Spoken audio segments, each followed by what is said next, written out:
Hello again.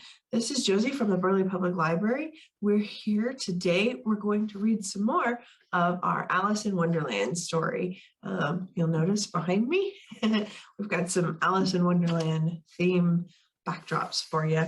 And today we are going to be reading Alice's Adventures in Wonderland by Lewis Carroll. We're going to start where we left off with chapter 3, A Caucus Race and a Long Tail. They were indeed a queer-looking party as they assembled on the bank, the birds with draggled feathers and the animals with their fur clinging close to them, all dripping wet, cross, and uncomfortable. The first question, of course, was how to get dry again. They had a consultation about this, and after a few minutes, it seemed quite natural to Alice to find herself talking familiarly with them, as if she had known them all of her life. Indeed, she had quite a long argument with a Lorry, who at last turned sulky and would only say, "I'm older than you, I must know better." And this Alice would not allow, without knowing how old it was, and as the Lorry positively refused to tell its age, there was no more to be said.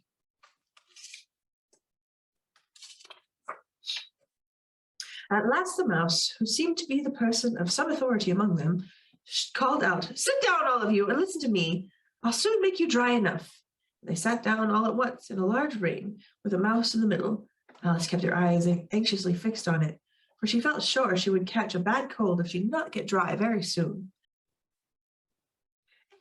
Said the mouse, with an important air. "Are you all ready? This is the driest thing I know. Silence all around, if you please." William the Conqueror, whose cause was favored by the Pope, was soon submitted to by the English, who wanted leaders and had been of late much accustomed to usurpation and conquest. Edwin and Morcar, the Earls of Mercia and Northumbria. "Ugh!"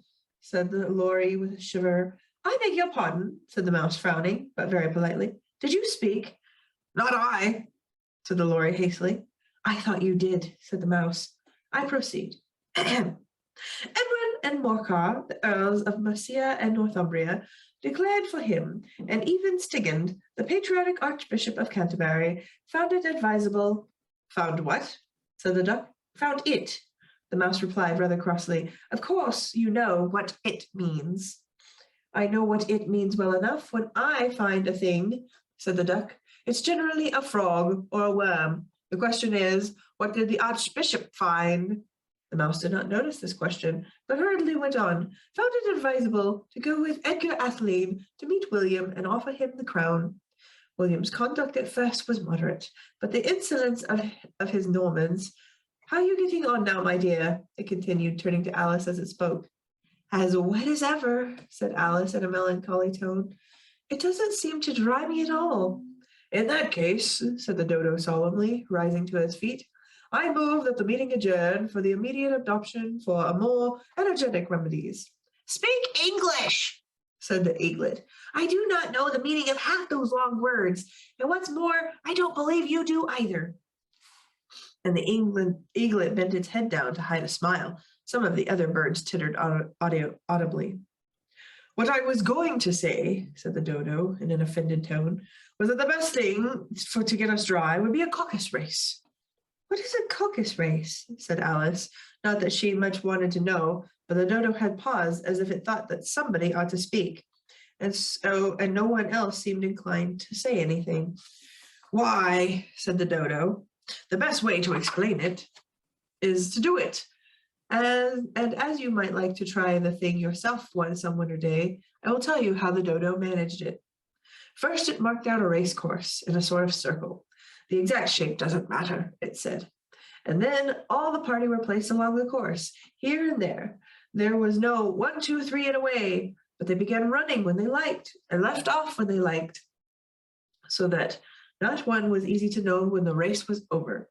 However, when they had been running half an hour or so, they were quite dry again, and the dodo suddenly called out, "The race is over!" And they all crowded around it, panting and asking, "But who has won?" This question the dodo could not answer without a great deal of thought, and it stood for a long time with one finger pressed to its forehead, the position in which you usually see William Shakespeare in the pictures of him. while the rest waited in silence. At last the dodo said, "Everybody has won, and all must have prizes."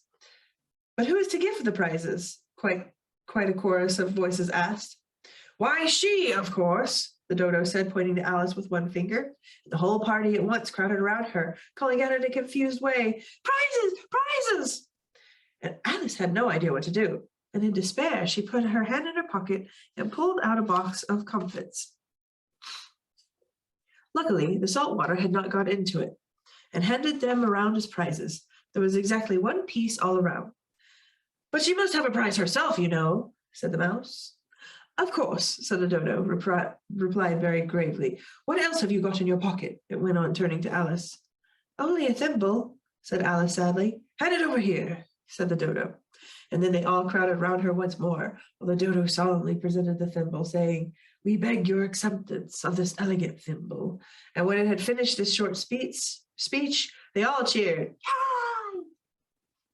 Alice thought the whole thing very absurd, but they all looked so grave that she did not dare to laugh, and, as she could not think of anything to say, she simply bowed and took the thimble, looking as solemn as she could.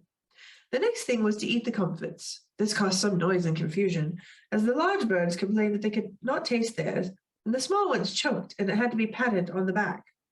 However, it was over at last, and they sat down again in a ring, and begged the mouse to tell them something more. "You promised to tell me your history, you know," said Alice. "And why is it you hate C and D?" she added in a whisper, but half afraid it would be offended again. "Mine is a long and sad tale," said the mouse, turning to Alice and sighing. "It is a long tale, certainly," said Alice, looking down at wonder at the mouse's tail. "But why do you call it sad?" And she kept on puzzling about it, while the mouse was speaking, so that her idea of the tale was something like this. Fury said to a mouse that he met in the house, "Let us both go to law. I will prosecute you. Come, I'll take no denial. We must have a trial. For really this morning I've nothing to do."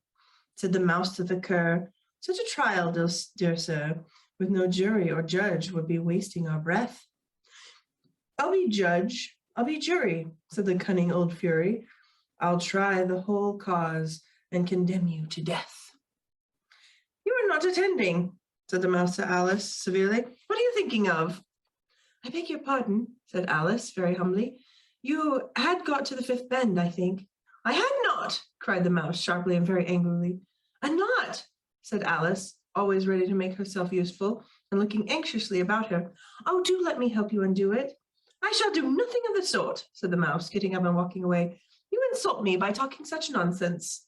"I did not mean it," pleaded poor Alice, "but you're so easily offended, you know." The mouse only growled in reply. "Please come back and finish your story," Alice called after it, and the others all joined in chorus. "Yes, please do." But the mouse only shook its head impatiently and walked a little quicker. "What a pity it wouldn't stay," sighed the lory, as soon as it was quite out of sight. An old crab took the opportunity of saying to her daughter, "Ah, my dear, let this be a lesson to you, never to lose your temper." "Hold your tongue, Ma," said the young crab a little snappishly. "You're enough to try the patience of an oyster." "Oh, I wish I had our Dinah here. I know I do," said Alice aloud, addressing nobody in particular. "She'd soon fetch it back." "And who is Dinah, if I may venture to ask the question?" said the lory. Alice replied eagerly, for she was always ready to talk about her pet. "Dinah's our cat, and she's such a capital one for catching mice. You can't think. And oh, I wish you could see her after the birds. Why, she'll eat a little bird as soon as you look at it." This speech caused a remarkable sensation among the party. Some of the birds hurried off at once. One old magpie began wrapping itself up very carefully, remarking, "I really must be getting home. The idea doesn't suit my throat." And a canary called out in a trembling voice to its children, "Come away, my dears. It's high time you were all in bed." On various pretexts, they all moved on, and Alice was soon left alone. "Oh, I wish I hadn't mentioned Dinah," she said to herself in a melancholy tone. "Nobody seems to like her down here, and I'm sure she's the best cat in the world. Oh, my dear Dinah, I wonder if I shall ever see you any more. And here poor Alice began to cry again, for she felt so very lonely and low-spirited. In a little while, however, she again heard a little pattering of footsteps in the distance, and she looked up eagerly, half hoping that the mouse had changed his mind and was coming back to finish the story. Chapter 4. The Rabbit Sends in Little Bill. It was the right rabbit, trotting back slowly again and looking anxiously about as it went, as if it had lost something, and she heard it muttering to itself, the Duchess, oh, my dear paws, and my furs and my whiskers, she'll get me executed, I am sure, as ferrets are ferrets. Where can I have dropped them, I wonder? Alice guessed in a moment that it was looking for that fan and a pair of the white kid gloves, and she very good-naturedly began hunting about for them, but they were nowhere to be seen. Everything seemed to have changed since her swim in the pool and in the great hall, where the glass table and the little door had vanished completely.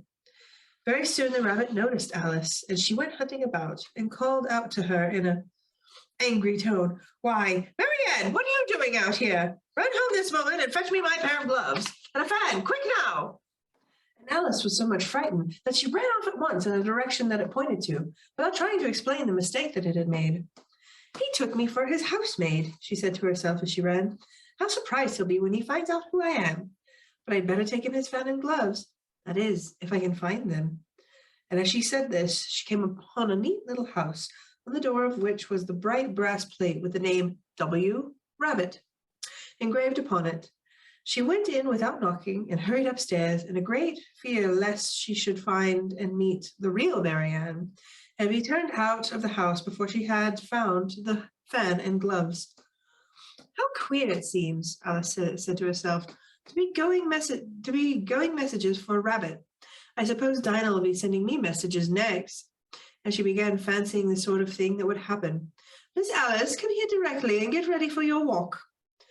Coming in a minute, nurse, but I've got to watch this mouse hole till Dinah comes back and see that the mouse doesn't get out. Only I don't think," Alice went on, "that they'd let Dinah stop in the house as it began ordering people about like that." By this time, she had found her way into a tidy little room with a table in the window, and on it, as she had hoped, a fan with 2 or 3 pairs of tiny kid gloves. She took up the fan and a pair of the gloves, and was just about to leave the room when her eyes fell upon a little bottle that stood near the looking-glass.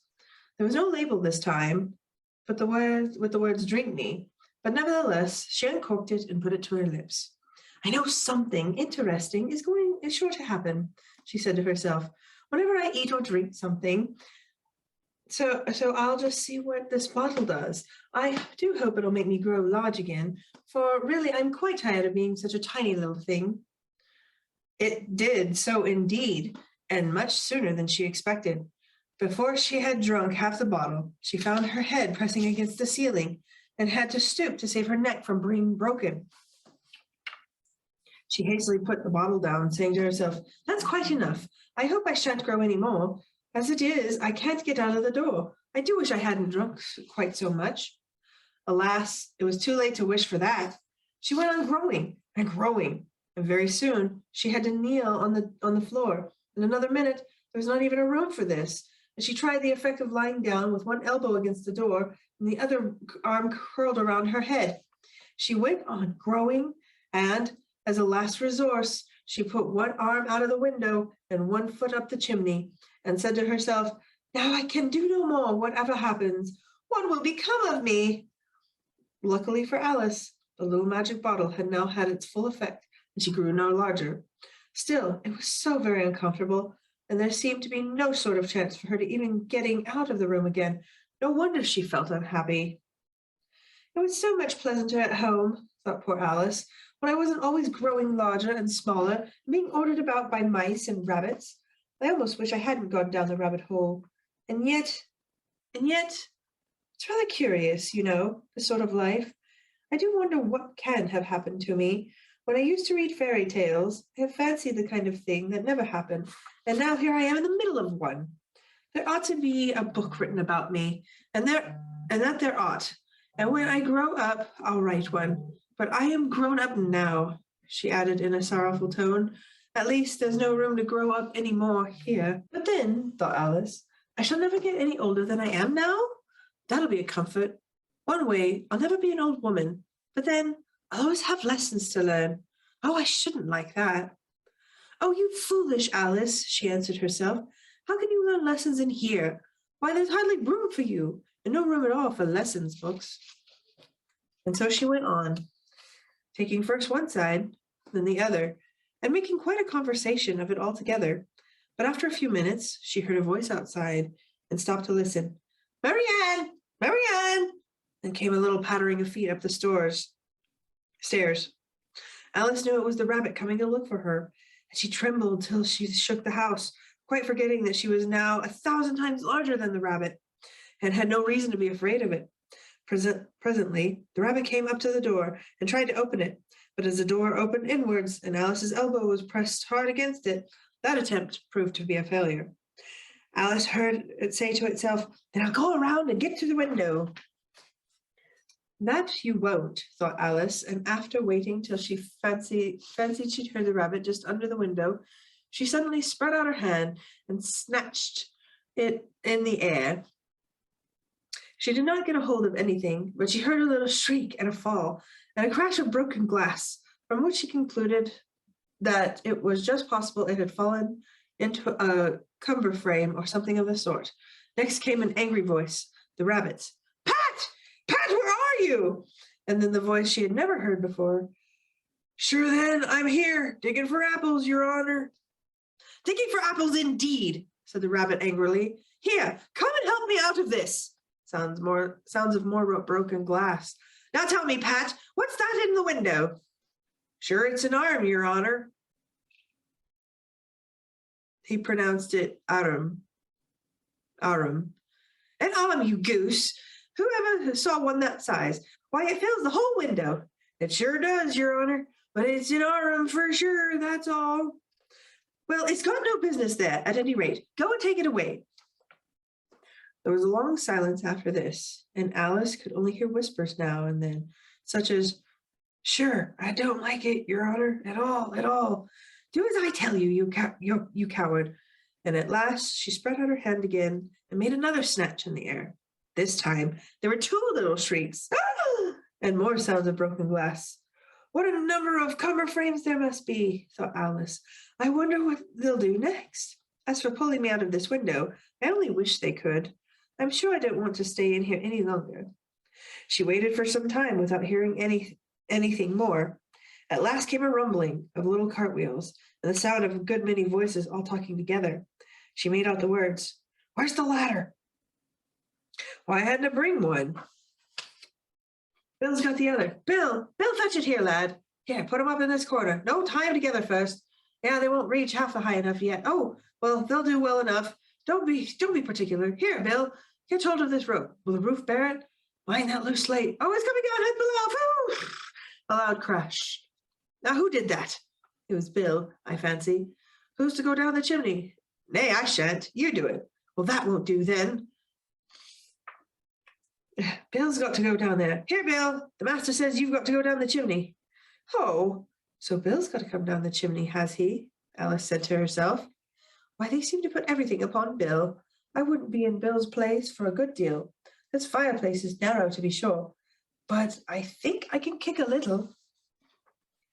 She drew her foot as far down the chimney as she could, and waited till she heard a little animal, she couldn't guess what sort it was, scratching and scrambling in the chimney close above her.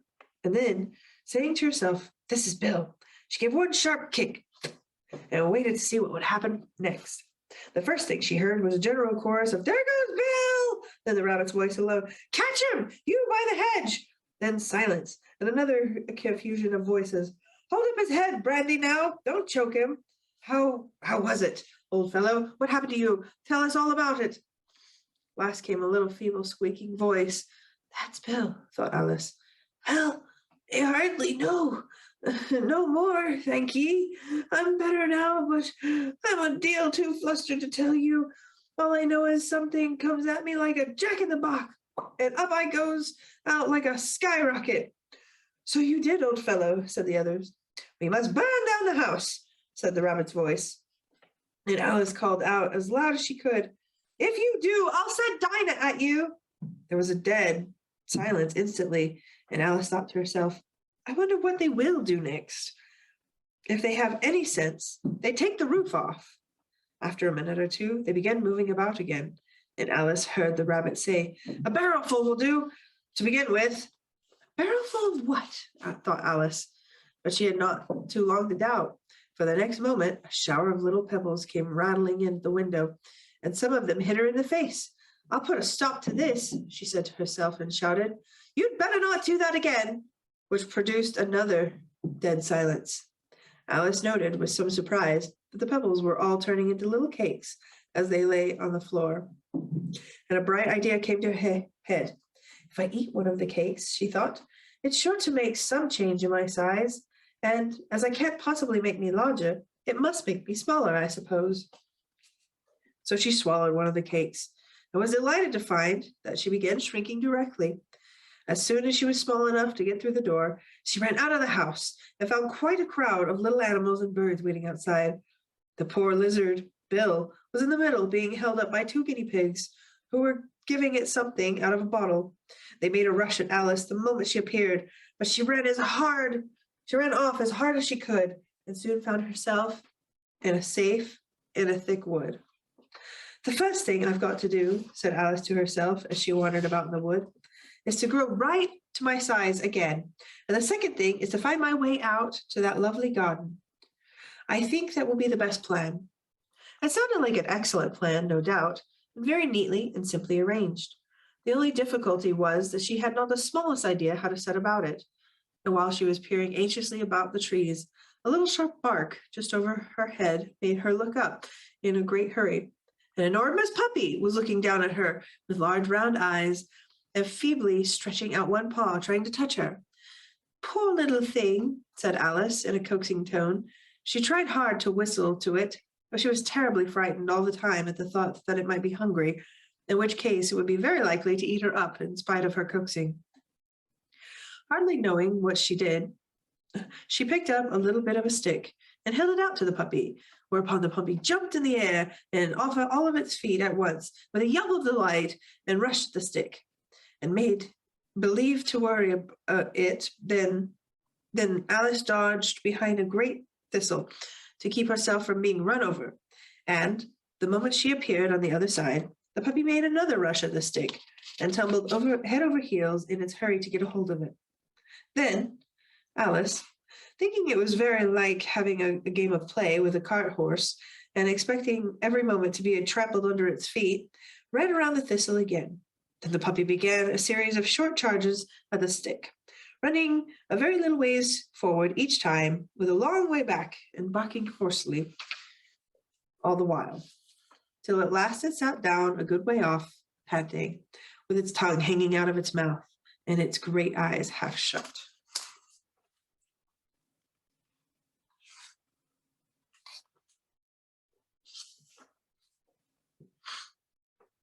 This seemed to Alice a good opportunity for making her escape, so she set off at once and ran till the puppy was quite tired and out of breath, till the puppy's bark sounded quite faint in the distance.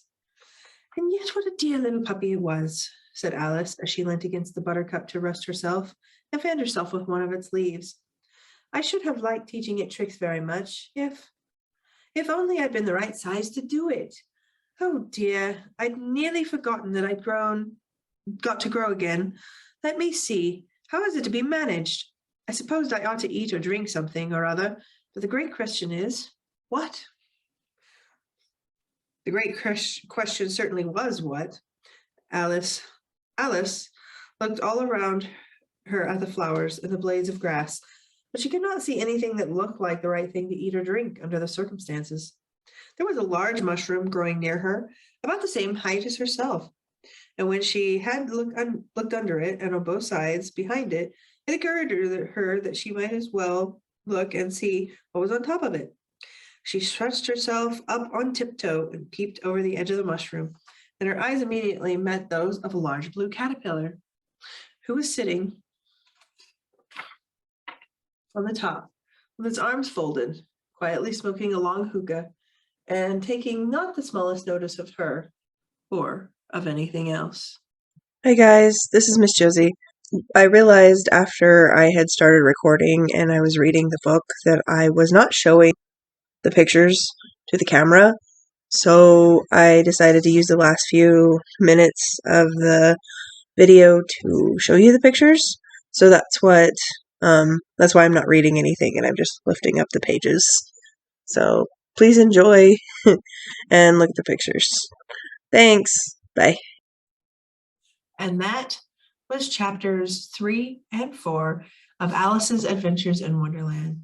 We hope that you enjoyed these next few chapters of our story, and we hope that you can read along with us or listen along with us as we continue our story later on. By the end of this month, hopefully, we'll have completely read through Alice's Adventures in Wonderland. And please don't forget to come to the library and do some fun activities with us. We do still have our creative writing contest going on for 10 to 18-year-olds. And then we also have our coloring contest for 0 to 9-year-olds going on here at the library.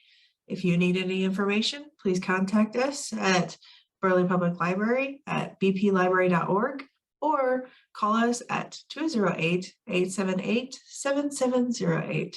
Thank you. Have a wonderful day. Bye.